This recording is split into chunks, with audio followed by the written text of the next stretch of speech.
Welcome to ARDEX Answers podcast, where you'll find the latest and greatest on flooring, tiling and waterproofing, as well as general construction for the Australian building industry.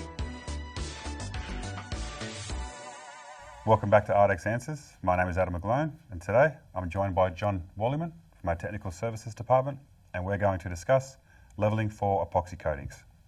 John, what makes levelling for epoxy coatings different to the norm? Well, Adam, it's all about the actual epoxy itself.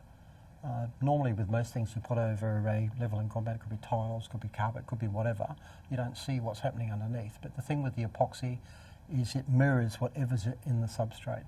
So if there's any cracking, if there's any marking, anything that hasn't been removed, you will see it. The epoxy is going to magnify it. It's going to sort of make it a feature. So you really need to make sure that substrate preparation is good. So you just touched on substrate preparation. It is critical. What advice what are some key steps you would give installers? Well, in our system recommendations and our bulletins, we usually state that all substrates have to be prepared to a CSP3 finish, which is concrete surface profile number 3, which is basically a light grind.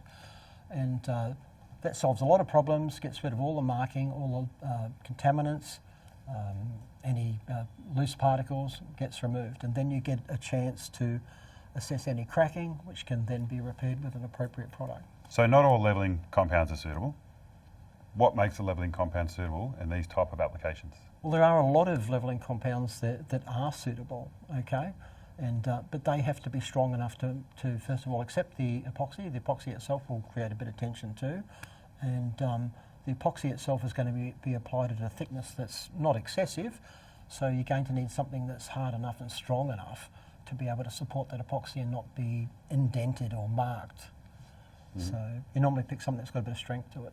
And from an installer's point of view, how should they select the right ARDEX system?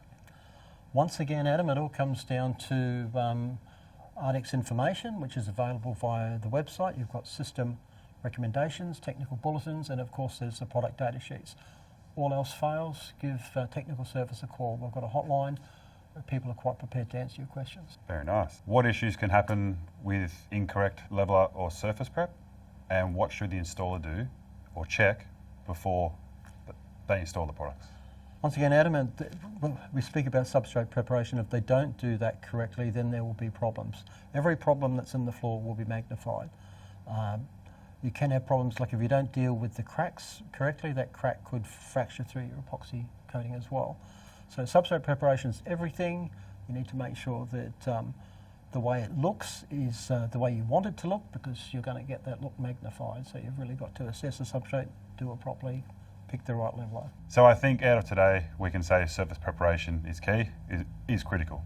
100% Adam, surface preparation is everything.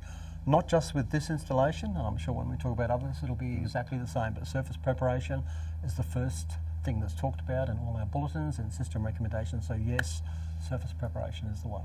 Great, thanks for the advice. Well, that's it for today. Thanks, John. Not a problem, Adam. Thanks. All resources can be found in the link below, and just want to say thanks again. Bye for now.